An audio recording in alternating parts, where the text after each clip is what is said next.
Hello, everyone, and welcome to the second Emmy contender panel. My name is Joaquin Elizondo, and I am the creator of the Hollywood Editing Mentor program and podcast. And I'm very excited to host this conversation with these talented editors. Please join me in welcoming our panelists. First up, he is an editor on the Max drama series Tokyo Vice. Please welcome Ralph Jean-Pierre. Hello, everyone. Thanks, Joaquin, for having me. Great to have you here. Next, from Netflix's The Gentleman, please welcome editor Matt Platts-Mills. Hi, thanks for having me on the show. Next, we have an editor on the Amazon series EXPATS. Please welcome Matt Friedman, ACE. Hi, everyone. Nice to meet you, and thanks also for having me on. Last but not least, we have editors on Dancing with the Stars. Please welcome Ben Bulatao, ACE, and Laurence von Charante. Hey, everyone. Thanks for having us. There you go. Thank you so much. Nice to meet you, Joaquin. Thank you, guys.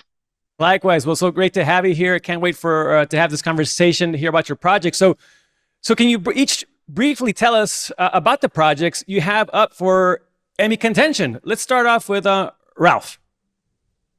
Hi. Well, I have Tokyo Vice season 2 up for consideration. Specifically, the finale Endgame, and I ended up cutting 4 episodes this season. So it was great that each episode led up to the finale. Matt Platts-Mills. So I have episode 6 of The Gentleman. I cut a couple of the other episodes. That's the Guy Ritchie show. And it was a great deal of fun putting together. Our other Matt. Other Matt, I love that. EXPATS is a 6-part limited series on Amazon that is the story of 3 expatriate women living in Hong Kong who get bound together by a tragedy. Ben and Laurence. Yes, I worked on Dancing with the Stars. It's up for Outstanding Picture Editing for Variety Programming. And and I also worked on Orlando Bloom to the Edge, which is a 3-part docuseries about Orlando, doing physical, mental, and spiritual journey as he attempts extreme sports. That's on Peacock, but yeah, it's been real fun. Yeah, that's correct. As Ben said, we are up for Dancing with Stars, long-running show, and particularly for an episode called Most Memorable Year, which was a tribute to a long-standing judge who passed away recently last year. And we did a tribute to him, which was heartfelt, and we were pretty honored to tackle that job. So, well, I definitely want to hear more about your projects. I mean, they're all very diverse, very different. So for each of your Emmy contending projects, what specific scene or sequence are you most proud of, and why? Let's start off with Matt Friedman. Oh, well, so specifically, we're talking about the 5th episode, which is up for consideration.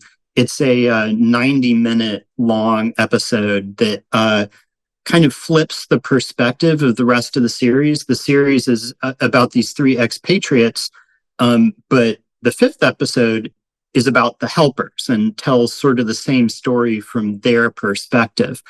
And the opening to that is we get reintroduced to these women the helpers, who have always been in the background as our new protagonists. It's an homage to Robert Altman's Nashville.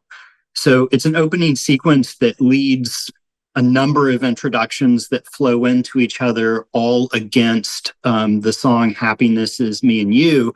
And it's very intricate because Lulu, also the showrunner, writer, director, wanted to be able to introduce Hong Kong as a character as well. So we have a lot of sounds and even source music coming into the montage, playing on top of the song that carries the montage. And it was really complicated to piece together to make sure that it didn't just turn into this giant, sonic mush. So we ended up I ended up crafting it with temp music and just really editing the music a tremendous amount in order to figure out where lyrics would be, where instrumental would be, where dialogue would land, where other music would come in. And then we took that as a roadmap and recorded the final song that we used, basically recorded to fit what we had designed in that sequence. So that's the sequence I'm most proud of, but I also am just proud of the entire episode, because it really does create, it allows people to experience the feeling of these women who are so, the helpers in this instance, who are so culturally different from anything we've experienced. And to be able to convey that across 90 minutes is, I think, a nice accomplishment. I remember in Nashville was a film they showed us in when I was studying film, but to talk about editing specifically. Yeah, it's a great reference. Yeah, but Matt, it was beautiful. That was a beautiful, like, open, and just the whole episode itself, because I'm Filipino, and so a lot of the workers there are Filipino, and someone turned to me. She's like, "God, this is the first time I saw this portrayed authentically and in such a beautiful way." And it was a beautiful. Thank you. I mean, that means a tremendous amount, because we were very aware of wanting to be authentic, and also at the same time being able to make it accessible to audiences who are unfamiliar with those cultures. And sometimes that's a tightrope to walk. But thank you. I appreciate that so much. Matt, I just wanted to ask, did you find it a challenge to introduce these new characters into what is already an established story? And how did you sort of deal with that challenge? Well, those characters had been there throughout the series, but they were always just deep background. And now in this episode, they come to the foreground, and Nicole Kidman is in this episode, I think, for, maybe a total of 6 minutes. And she doesn't even appear until over an hour into it, I think. So it was, hats off to Amazon for even allowing that to happen, because that is a incredibly risky gamble. But I think it really paid off, because, like Ben said, we got the opportunity to show stories that people hadn't been able to see before. So it was the strength of those stories coming to the fore that really carried that episode. Yeah, it was interesting, because this episode premiered at a film festival separate from all the other episodes. So we had the first screening of anything that we ever had was this episode on its own that comes number 5 in the run. And we were all kind of like, is this actually going to work?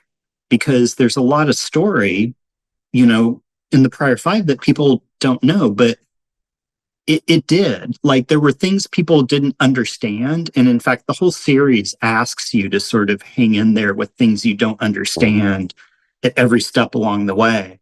And it was received really well on its own. Lawrence, any congratulations. Specific scene or sequence that you're most proud of? I think for the Stars.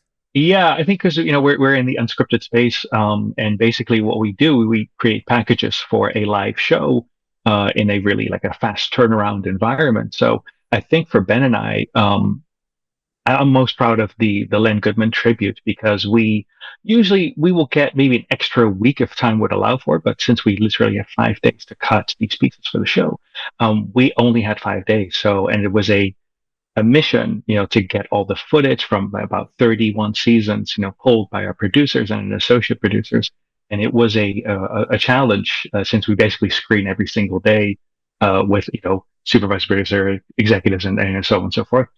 So I'm most proud of that sequence, since we were able to get, old celebs who were on the show and other dancers to basically, share their memories of Len and how he was. And for us, it was really good because we did a basic history and then went into some of the highlights, and then also just had heartfelt messages from these people that, for weeks I was, crying afterwards when I kept watching the piece. But I'm most proud of that because we were allowed to, basically, we were told to, you only have this amount of time for the piece. And then when they saw it, well, we got together, they're like, oh, this needs to be longer. And that was all for an editor. That's what we would love to hear, like, because we're always told to make it shorter, make it tighter, whatnot. But we were asked to let's make this longer. So when you hear that from an executive producer, then we're like, you know what, we've done our job right, because they want more. So I'm very proud of it.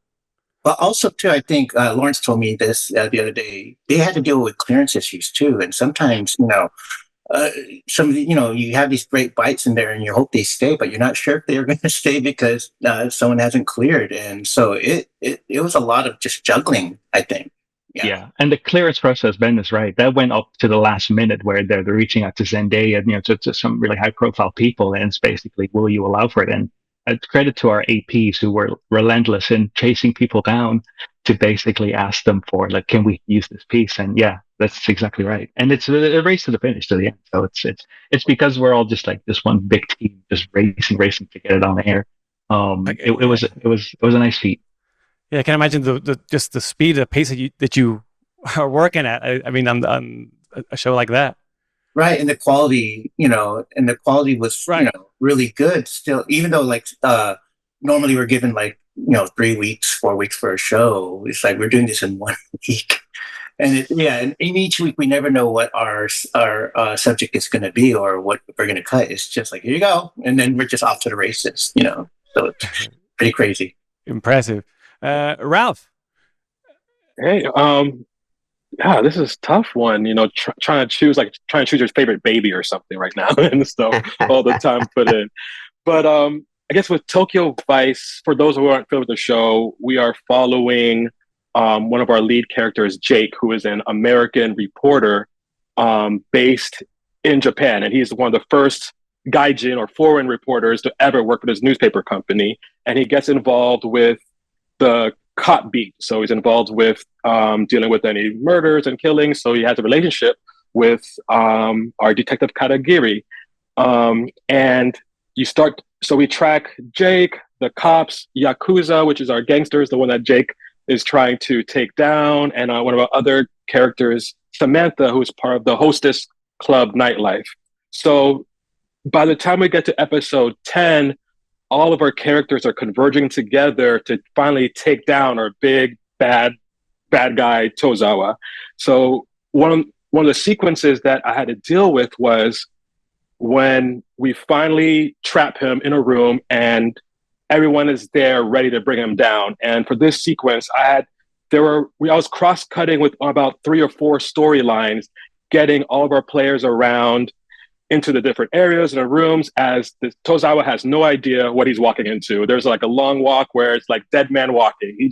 He thinks he's in charge. He's about to take everyone down. I'm untouchable. No one can stop me. But bam, walks into the room and surprised to see everyone there ready to, take him down. And one of the most surprising parts that I loved was when his wife comes into the room and you just see the shock in his face. And our actor carries it so well, where I feel like towards the end of that sequence, I lived on him most of the time instead of really having to cut to other places. But yeah, that sequence, which is also the sequence everyone has been waiting for, because during this crime drama thriller, we keep trying to figure out, how do we take this guy down? Everything we do, he's able to be 10 steps up ahead of us. So this was a moment, I think, for the audience and even myself, as an editor on the project, where finally, after 18 episodes, we could finally see a group take this guy down. The pressure's on, man. You got to bring it. Matt Platts-Mills. Yeah, no, like Ralph said, it's you got to choose your favorite baby. Yeah, I think episode 6 is it's a mid episode, so I'm quite lucky really, because things start to change. And whenever things start to change at that point in the stories, you're moving from one phase to another, and so there's usually something quite interesting about to happen. And episode 6 is all about how our 2 characters who'd been having this kind of love affair, Theo and Kaya, they'd been kind of becoming business partners, and Theo's getting used to being a gangster and maybe getting a bit too big for himself. They start to fall out of love. And in the middle of it, there's this scene that everyone kept talking about. Although it's a comedy as a series, it had this sort of level of threat to episode 6, I think, that hadn't really been part of the series up to that point. And so I had to, it's the boxing sequence is what I'm going to get to at the end. So you had to build this kind of level of potential threat all the way through the episode. So you start to understand that Theo is doing things that he shouldn't be. Eddie is doing things that he shouldn't be. And Kaya's got to maybe being tipped off to this. And there's always this other mysterious player in the background who's pulling the strings as well. And then this all culminates in this boxing sequence at the end. And what was lovely about being kind of just one of those lucky scenes I guess, it's the director, Iran, had shot it in so many different, he'd done it at very slow motion and in beautiful tracking shots and handheld. So you had these mix of formats that you're playing with during the boxing sequence, which is always really nice. And then cut against this very tense conversation in a room separate from the whole thing. So you're juggling these 3 kind of states of being at the same time. And action sequences are just always fun to cut, I think. But it took me a long time to piece that together. And all those sort of moving parts, it was a real pleasure. And then ends with tragedy as well. So it's kind of, it was fun to cut. It was hard to cut. But that's my favorite baby. Yeah, I think I really liked how their kind of love story relationship was handled throughout the series. Going back to you, Ralph, how do you use editing to create tension in a project, especially in Tokyo Vice? Oh yeah, I feel I use all editing tools to create tension and stuff in the show. I am very gracious to have had one director for all 4 of my episodes, Joseph. So we were able to have a language, honestly, after our day 1 or day 2 of our director's cut in our first episode. So with the material he provided me, I found that using a bit of cross-cutting where, I'll have a team or players or a character or scene where I give the audience just enough information to create some intrigue, cut to another, character or so forth. Again, giving that a little information. But dropping those hints and having my audience wait, I felt kept that anxiety and that anxious waiting. All right, what's happening? I need to go back to that. And by the time we come back, boom, I can hopefully answer the questions and stuff. But also when we're doing so many parallel storytelling, I find that it made it a little bit easier to create those tension moments because we're tracking multiple stories at the same time. So it's not like we're going to give you everything at once and just answer those questions. So I felt like providing just enough information added the intrigue and mystery that allowed to bring that tension in there, and also rearranging our scenes. Editing is known as the final rewrite, and of course it was scripted a certain way. But we found in the editing room, certain scenes lost some of its tension in a sense as we played through it. So it's like, all right, how do we split this up? How do we move this whole beat later on to really give it a better punch? And in one of our episodes, we have one of the characters. He is about to kidnap his sister's boyfriend's son, and there's this prior scene where all we see is him looking at papers of the son and his school papers, and he leaves the room. No idea what's happening. Don't know. But by the time we get back, we see a school. Him, this guy we know who's kind of bipolar in a school, and right away, you're already getting antsy. Myself, like a father of a 2-year-old, I would already be antsy if some gentleman is stalking my child at school and stuff. So using a lot of those different tools and story manipulation, I felt really allowed us to create a lot of the tension and stress and anxiety and all these emotions that I really wanted my audience to feel. How do you keep kind of track of everything so that then the audience is not lost and kind of following the storyline? Yeah, and that's one of my personal rules, I feel it's don't bore me, don't confuse me. So anytime I'm dealing with my audience, I like to make sure the story is there. Even if I'm just giving you a little red herring or throwing something there, I like to make sure they get all the points of view so they don't leave confused. I know so many times I've watched shows or movies, I'm like, okay, you introduced so many things that have never been answered, and now I'm more upset at the end or something like that. And I mean, I can't deny also music and our, music. I usually cut first without music unless it's like a montage scene or something. I need the music to drive it, but I like to keep it as dry as possible. Does this make sense? Am I feeling, what my actors are giving me? Am I getting these points and emotions? Hopefully, sans music. And then when composers come in, when I start creating my temp scores with the music editor, I feel like that just takes it to the next level. Ralph, I love, sorry, I just got to say, I love don't bore, don't confuse. I've heard that for many, many years. And it really, like, if you were to sum up what we do as editors, that's it. Yeah. I kind of got it from old AFI conservatory mentor, Don Camber. I mean, like that's editing, exactly where I got it. And I'm like, that's stuck with my brain ever since. Yep. That's exactly where I got it too. Good old Don. Yep. Shout out to AFI. Matt Platts-Mills, can you tell us about your collaboration with the showrunner on Gentlemen's? Very important part of what we do.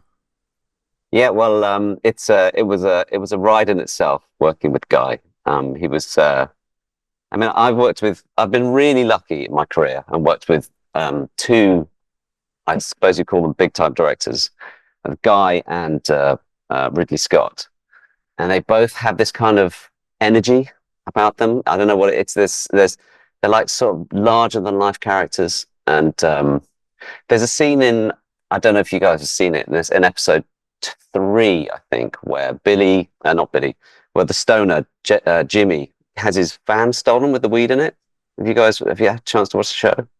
If not, I'll briefly describe it. So he has his van stolen. He starts to tell this story, and the story is this kind of insane trip where he meets these crazy characters, gets taken somewhere, gets into a van, ends up on, taking mushrooms, and ends at this insane party, and it's all cut like Guy Ritchie loves it. So it's all jumping around all over the place, and that's a bit like what it is to be in the cutting room with Guy Ritchie. You get into this insane trip where Guy has this mind that is constantly working, and he starts to rewrite the show. Yeah, you say the cutting room is the last rewrite. He starts to rewrite the show in the cutting room with you. You only get a few. He's so incredibly busy. You get like maybe a couple of hours every other day to work with him. He comes in, he watches the show, and then he just starts riffing.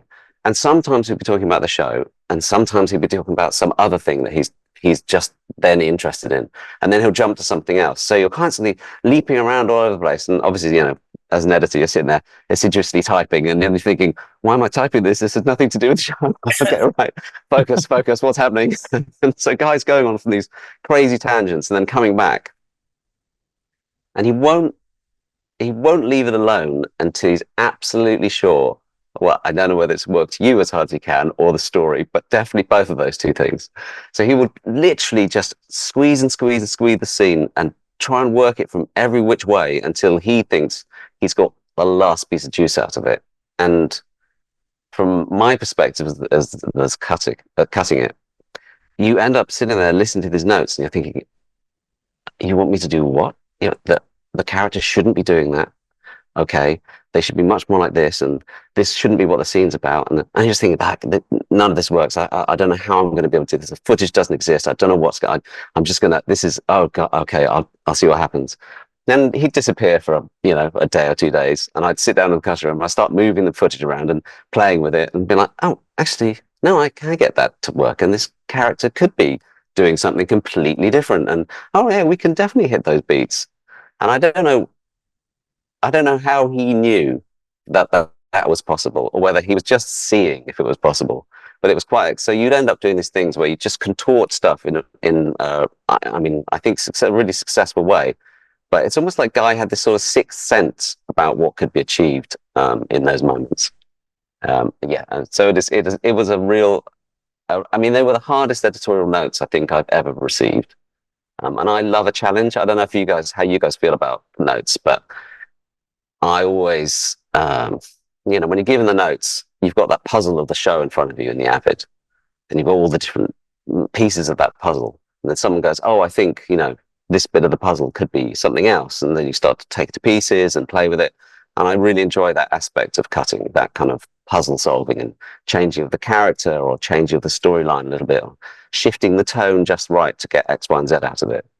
And so, Guy would give me these notes, and they'd be incredibly tricky, but they would also be a real challenge and a really an enjoyable challenge.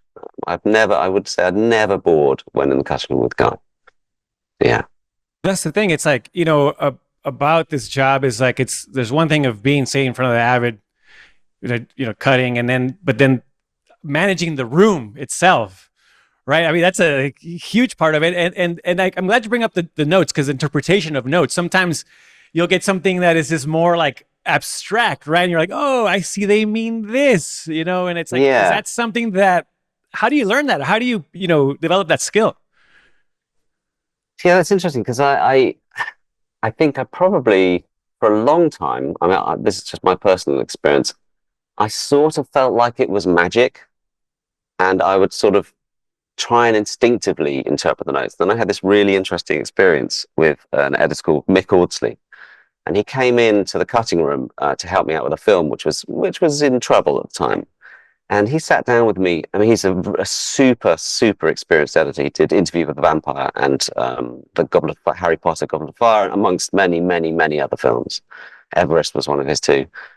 And he sat down with me in this cutting room, and he said, and he'd seen the film before, and we were sitting watching it, and he said, look, don't tell me what the notes are. Let's just watch it. And then, if I think something's gone awry, I'll tell you, and we'll stop and we'll have a look at it. So exactly what we did. We'd go through, watch a couple of minutes, go, wait, hold on a second. I'm not sure what this X, Y, and Z is. And I'd be like, well, that's a note. Yes, that's very good. And then he'd go, right, okay, when did this idea first arrive? I'm like, okay, well, about 5 minutes ago, this happened. Okay, well, let's go and have a look at that moment. And he's like, let's retweak that a little bit. It's the setup, you see, and that sets up this idea later, and therefore people will understand it better.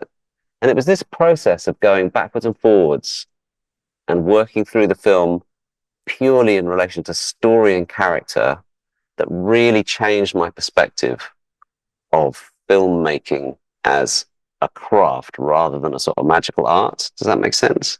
Mm-hmm.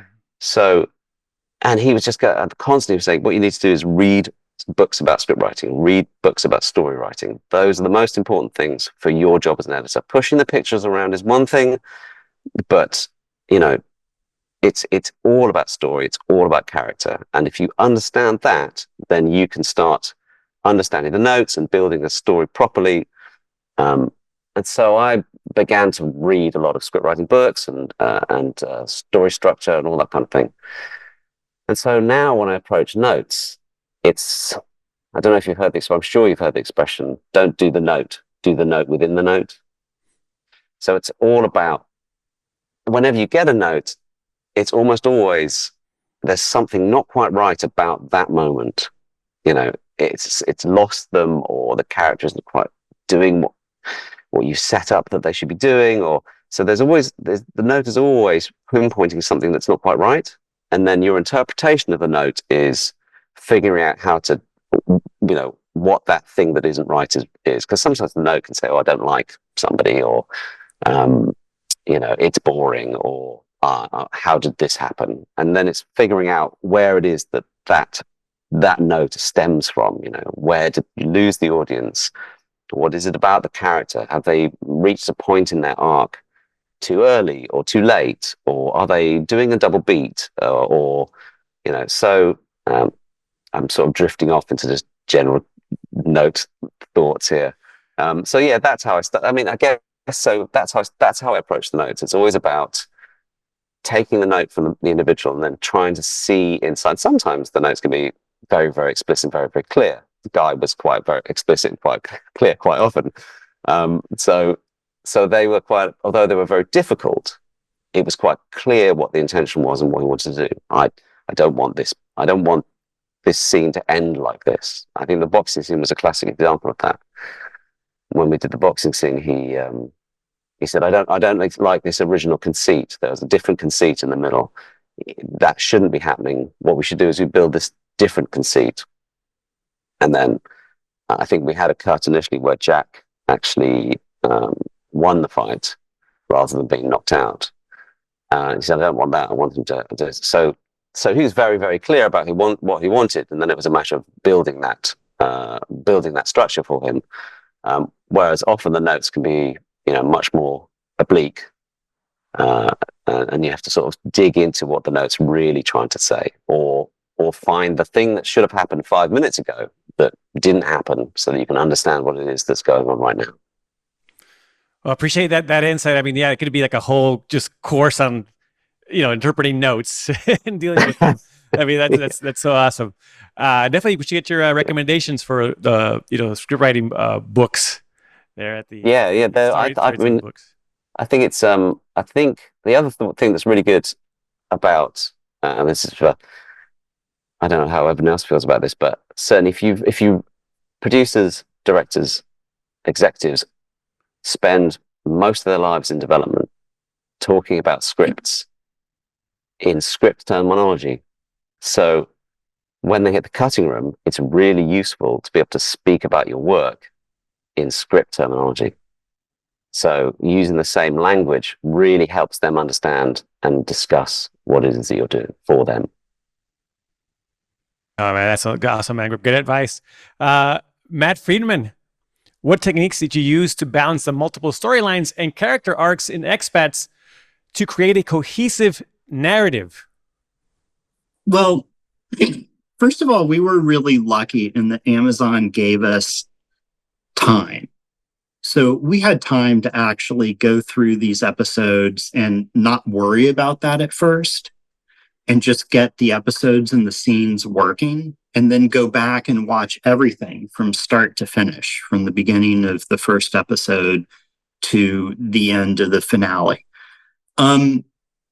I try not to get bogged down too much in thinking about stuff like that. I found personally that the more detailed work is within the scenes themselves, and making sure that within any given scene, that every frame that you have in there is actively telling story, and is actively telling the story that you want to be telling. And if you can achieve that and take the time to achieve that, a lot of the other problems of bigger things like balancing storylines and arcs across the entire series, in a way, they answer themselves, because you're looking at something that is essentially working, right? It's the same thing with notes too, because I teach at AFI now. I actually took over Don Camburn's class when he retired. And one of the things that is really hard for young editors to do is to realize the importance of the tiny details. Like, for instance, a character is going to respond to a question. In the dailies, they blink before they respond. Do you put that in? It means something. How long do they hesitate before they answer?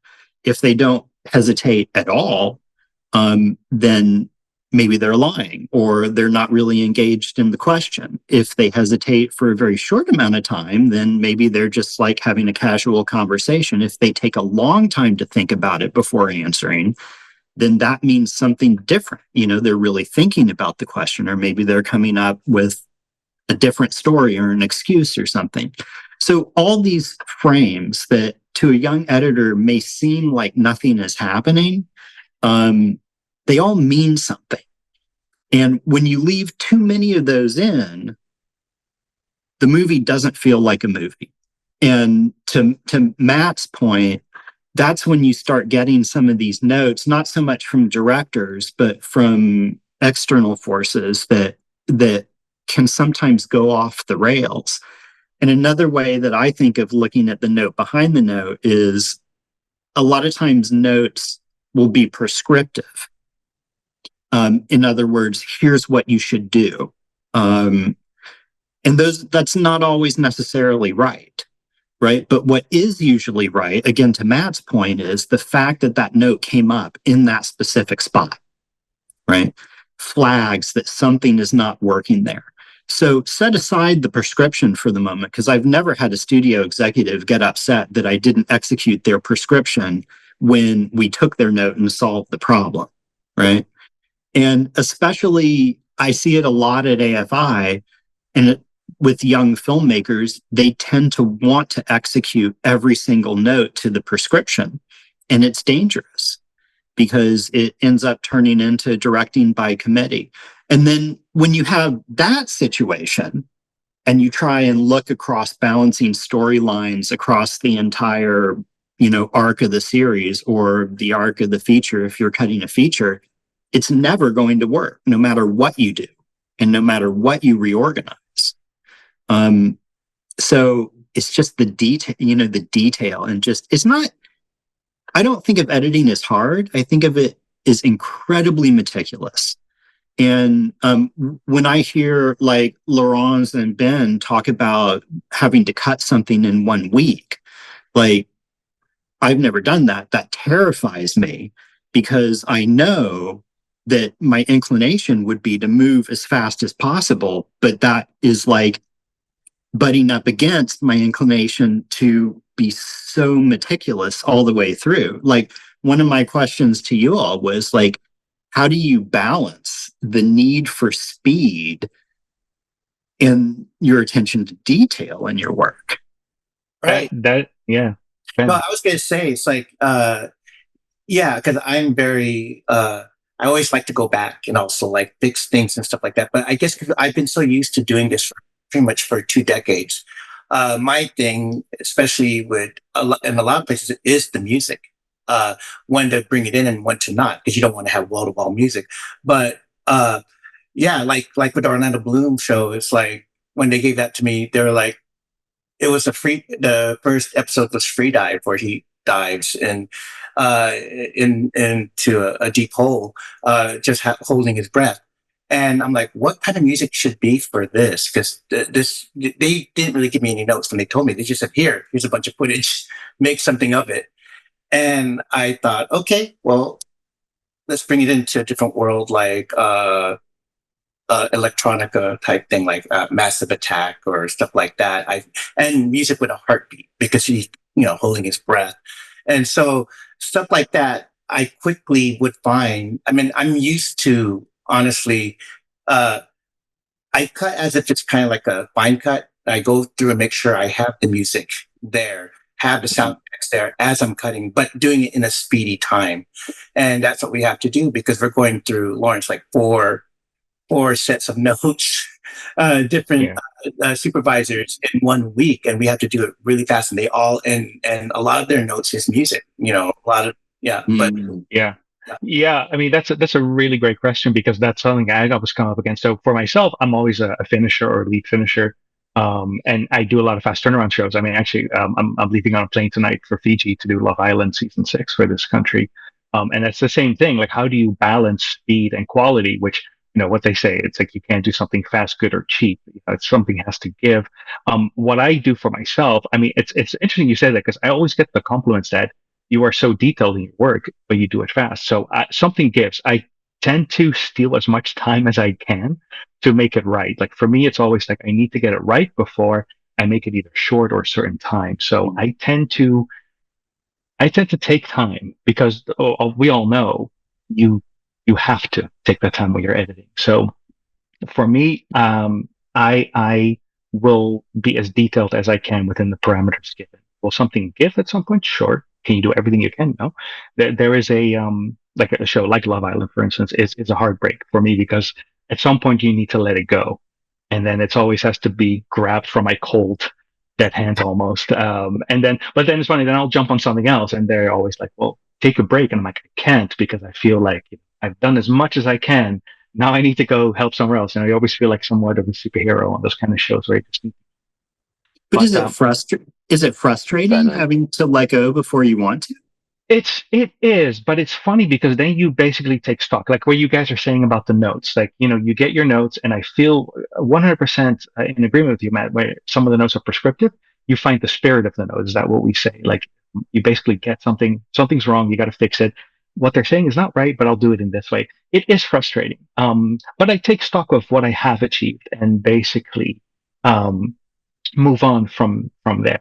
And at the end of the day, like what I found when I started to do the press turnaround shows, if you get a lot of time in the edit room, you can worry about things, you can needle things, you can get anxious. I found I got to a place of zen on those shows, to be honest, like where I became almost unflappable, where they would throw things at me, like, you know what, you've cut this all day, 30 minutes to air, we've got to pull out this joke. Like there was season 1, there was like a joke with someone throwing a condom around filled with water.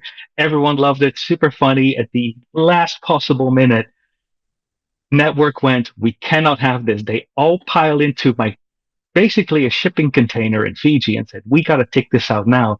I've got my executive producer next to me, basically stroking my shoulder, going like, you can do this. Like, I know I can. And basically, I went into the matrix, zoned everybody out, and just cut it out, replaced the time because it had to be exactly to time, while the director was saying, we got to get this on air now. But it's so yes, it can be very frustrating, can be painful to let some stuff go. But then I take the bad with the good and then go, wow, for everything that I've lost, I've gained another super thing. And then, like you said, in terms of the detail, like we'll get notes, and then it's always we do it on Google Docs, and then you see, oh, you know what? Let Lorenz take this one. And you that feels good to me because then they know, okay, if we get this scene to this guy, he can do it.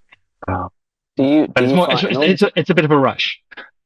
In order to be that quick, do you find that you sort of get your eye in with the material? So you sort of know what you're looking for to build the scene. Do you have an idea of the scene in your head before you start, and then you sort of know what you're looking for? And yeah, it's funny. It's actually almost exactly as you guys described with the working relationship with your director or whatnot, where you basically, yes, you watch it and almost immediately you go, and to Ben's point, usually 90% of the time it is music. Like when I get a scene and it's not working for us, it's changing the music, changing the pacing of the scene. But yeah, you do tend to, because we've done it for so many years or so, you do tend to laser in pretty quickly. But that's the rub. You have to really take stock of like, oh, you know what, this character can't be saying this. This has to be saying this. The what I find to other Matt's point, beginning editors, they tend to cut things very quickly, very tight, and even in our field, you got to let things space it out a little bit, get a breath. Like even those looks that you mentioned, Matt, that's very important in our field as well because that changes the scene. But then again, it's got to get done in about an hour. So. But the music for us mostly will help guide it a lot quicker to like zero in on what is working and what is not working. So, but yeah, it's the challenge is getting the note and then doing it as quickly as you can. And then on a show like Love Island, for instance, we have 3 edit teams from story, stitch, and finish, and everyone on those teams are just basically pounding the keyboards like crazy cats as fast as I can. But it's kind of inspiring to be on something like that. And then Ben mentioned it earlier in terms of quality for our field, we find like basically even like Dancing with the Stars, like we basically do it so quickly. If you see shows that we cut in 6 to 8 weeks, quality wise, it's pretty comparable. So it's pretty for our field, it's pretty impressive that we can accomplish even with the length of time given. Picking back off of that, how do you, Ben and Lawrence, how you guys tag team? Do you guys do an episode together? You guys have individual episodes? You just mentioned on Love Island, you have like about 3 different teams. So how does it work for you guys in this? Yeah, we have 8 editors and story producers, and I was going to say, yeah, all of us are just kind of tackling this together. And Lawrence is one of the last eyes on our segments because he's the one that's locking everything in the very end, and so he's giving us notes too. So we're all just kind of collaborating, helping each other. And say if we finish our segments early, then they're like, "Oh, here, can you tackle these notes or do this with the other?" It's just everyone just constantly trying to get this show done by Tuesday, by when it airs live, to get these segments done. It's a race, but it's a rush. Yeah. It's fun. It's a lot of fun. Yeah, the best example we can. Yeah. Oh yeah, sorry. So can you just elaborate, I guess, on the workflow on Dancing with the Stars and how you to collaborate on the show?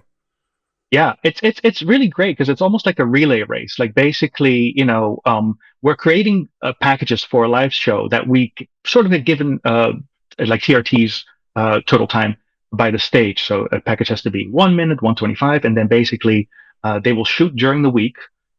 We typically start on a Wednesday or a Thursday, and then every single day we basically have one day to get the cut to a certain stage, and then we screen. First day with supervising producer, second day with executive co-executive producer, and then basically it ramps up to the final day of the Sunday where we all have to lock our packages.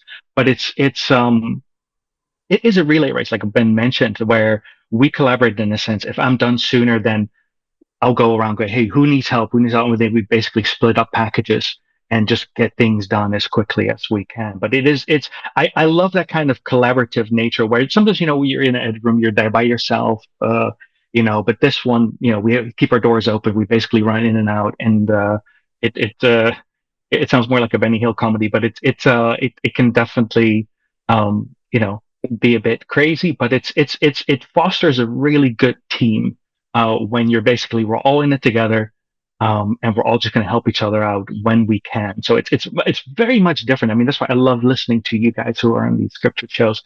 The work environment is much different, and it tends to be more collaborative on these fastish turnaround shows. And that's why, Ben and I cut this Lent piece together, because it was too big of a task to do, for just 1 week. So right. And this is like the first time I was ever in studio for 3 years, right? Because of COVID. I've been working. Yeah. We've been working remotely all this time, and they find it easier. But then on this, they have us come in, like Thursday, Friday we work from home, and then Saturday, Sunday, Monday we come in the studio. And I was freaked out at first because I was so used to being at home alone. But then being in that environment and being with your fellow editors, everyone was all so supportive of each other, all going to lunch together, but we're all like kind of just supporting each other. It was a great experience. I missed that. I missed being in office with everyone. So it definitely forced us to be more collaborative, because we would walk into each other's space, like, what do you need? All that stuff. So everyone's still working from home nowadays, Sometimes. hybrid or kind of both? Hybrid, really. Yeah, I'm hybrid, but it was mainly like 90% home on my hybrid. Well, I guess my show was being shot in Tokyo, so we were cutting in New York. So that difference kind of answers my question that I was going to ask you, Ralph.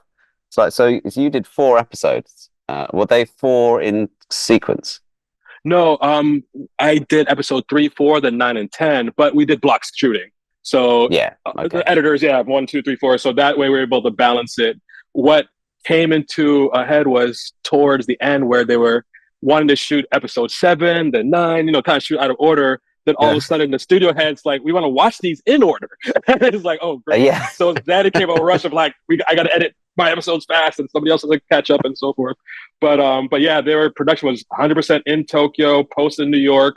So we had about almost a 1.5 day difference with getting our dailies, which kind of helped because as they were getting into night, we were getting into day. So that rotation kind of didn't feel too long by the time we got the footage the next day. But yeah, but I was actually lucky to get to work from home, which is good and bad. Like we said, I miss the collaborative. I really miss that. Just talking with you guys, I'm like, oh yeah, we all think the same, feel the same, use the same analogies. And I kind of miss bouncing the ideas off, another editor or my assistant or something like that.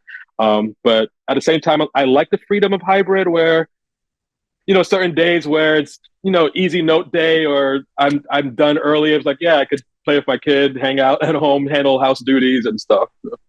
Yeah.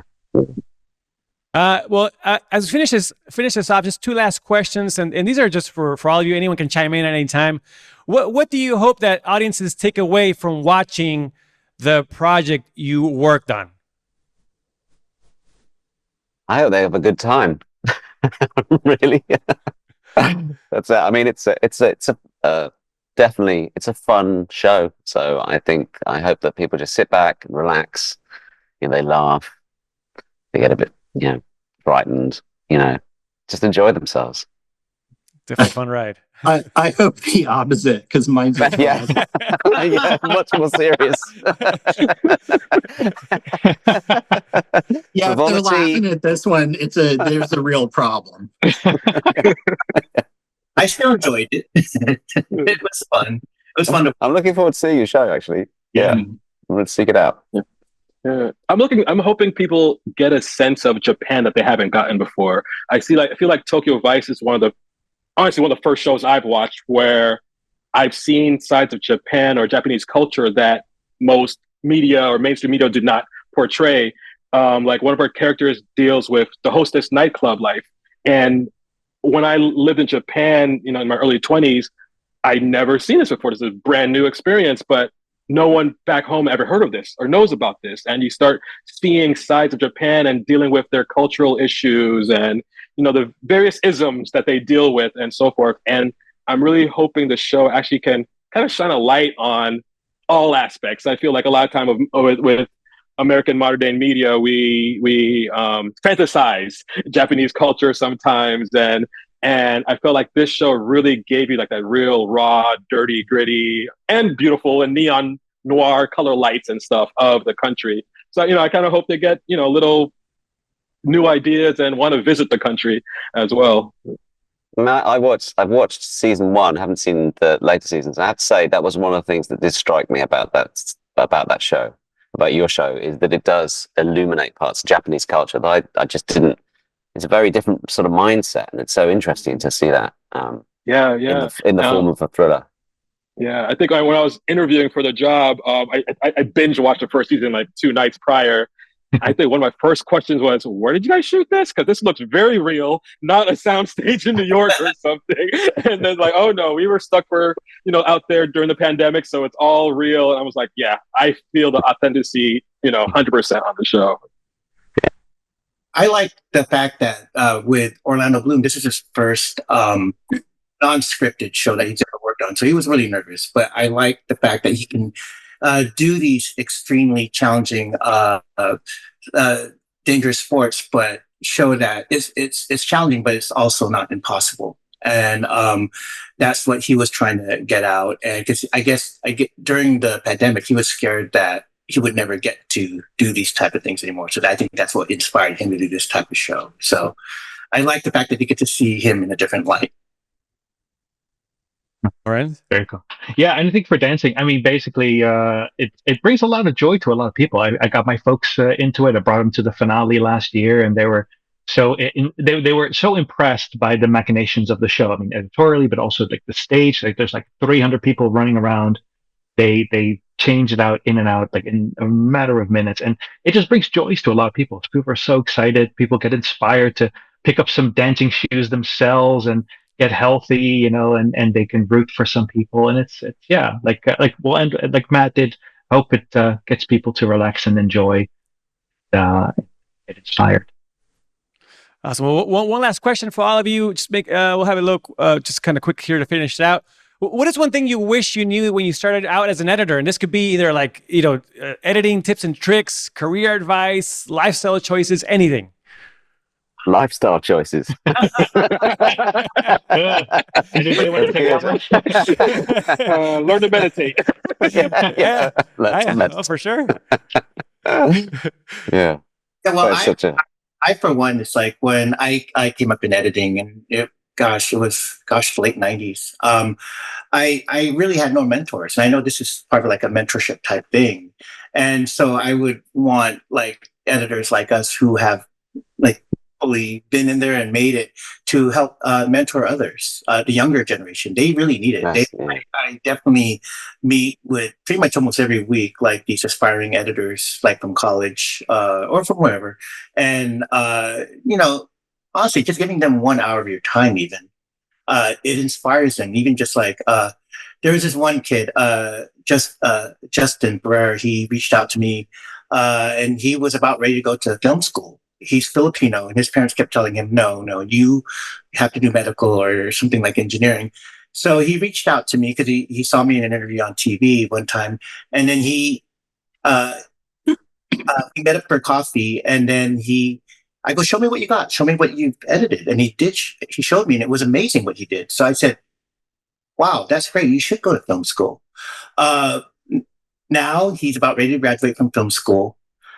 He's done a couple of documentaries already. He was so inspired. We were in that one app, like it was for audio during COVID. What was it called again? Clubhouse. Clubhouse. Or, yeah. Clubhouse. He came to the meeting, and he came up on stage, and he just wanted to say, he's like, yeah, I wasn't going to pursue this career. I just needed someone to tell me that my editing was good. And that was Ben. That's all he needed. And now he's just this amazing, like already directing. And he hasn't even graduated yet. He's graduating this year. So that's my main thing. I for one, I wish I kind of reached out more to mentors, but I'm glad where I wound up.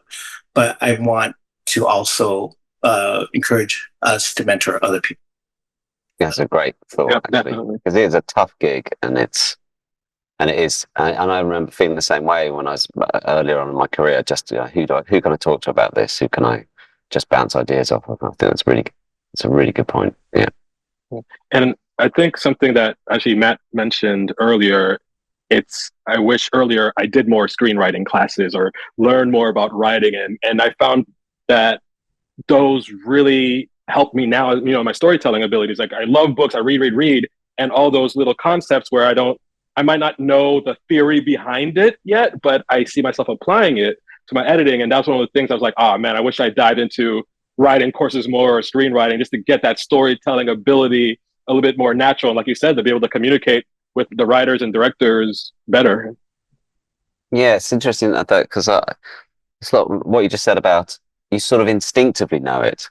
Yeah. Like I'd been doing it for years, but I couldn't articulate it properly until I started looking at those screenwriting books and understanding story structure, and then I suddenly go, oh, actually I do know this stuff. Really, I just didn't know that I knew it.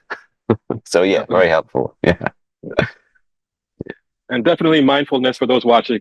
Start getting your health ready. You sit down all day. It's stressful. It's long. That's why I asked. That's why. Put that mind together, right? I got my Headspace app. Trust me. Yep. Every morning, do the meditation. Great screenwriting, but also for me, acting classes.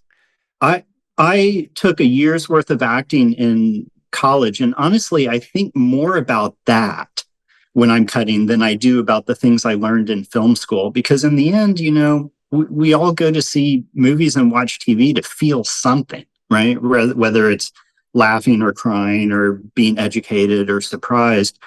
And to that end, I guess to answer your question, Joaquin, what I wish I knew back then was that the most interesting bits are in between the lines of dialogue. So like what Lawrence and I were talking about earlier, don't cut that stuff out, because that's where the emotion comes from. Characters thinking and deciding and wrestling with problems and their internal monologue. That's what really creates emotion. And all too often, that stuff gets cut out. Yeah, that's really great. I really like your focus on the details. Actually, it's really nice to hear that, actually, because you're so right about just sitting watching somebody thinking can be really powerful. And I was in the same place as you too for many years. I just did it instinctually, and I had no idea why I was doing the things I was doing. And what changed it for me was starting to teach at AFI, where that was no longer good enough. I had to start explaining why these things worked and why they didn't. And there are reasons. There's a ton of reasons and a ton of rules that you can also use effectively to break when you need to. But they are out there. Well, it's a language, isn't it? It's a film is a language, and it has a structure of its own, and we use the shots to inform people as to what they're supposed to understand and feel. And yeah, and you can. and also that idea of explaining things for your students, as you're saying, it's also quite good to be able to defend your work in the same way. So, maybe someone's misunderstanding it, or they brought preconceptions to something. So they come in and say, oh, well, X, Y, and Z. And then you can say, well, okay, let's have a proper conversation about this. Why is X? This is what we're doing at the moment in the scene. And we're tracking in slowly. We're putting pressure on the character. She is ruminating about the thing we just saw in the previous scene. Now, do you want to reduce the pressure on this person at this moment, or do you want to increase it? Do you want to shorten this scene to take some air out of this person, or are you happy, or do you want to make this, this moment last longer? So that stuff's super useful. That ability to communicate can be very, very helpful in those moments. Yeah. And that kind of stuff too, it affects performance. Like if you pull out these moments of thinking, it will feel like a bad performance. It'll feel like bad acting, because real people, they respond in specific ways. Real people have to think about things before they answer, and the heavier and more important they are, the longer they spend thinking. You cut that stuff out, it will. So many times in AFI, people will go, yeah, we really struggled with this performance. She's just not a good actress. And I would say, really? Well, let's go in. Let's open up this moment. Let's open up this moment. Let's let her react here. And all of a sudden, it's a completely different performance, right? Yeah, it makes such a difference. Yeah. Yeah. I also think actors should take an editing class. I mean, True. It goes both ways. I recently met an actor who was originally an editor, became an actor, and he's on the show that I worked on recently. And it facilitated the process, I got to say, having that understanding of editing now and then going to being an actor. That's a whole nother episode. Amazing. Yeah. Great. I mean, this is an amazing conversation, a true, honestly, masterclass for anyone here listening and watching and interested in doing this stuff. I mean, these are, I think, topics that were brought up today that you don't typically talk about. And so thank you for sharing just some great, I guess, advice and insights, because this is all very, very, very important for the stuff that we do. So thank you to our panelists, Ralph, Matt Platts-Mills, Matt Friedman, Ben, and Lawrence, for being here with us today to discuss their incredible work. And also thank you to Impact 24 PR for putting this panel together, and to all of you for watching and listening. Be sure to check out the Hollywood Editing Mentor podcast for other panels and interviews. Thank you, guys.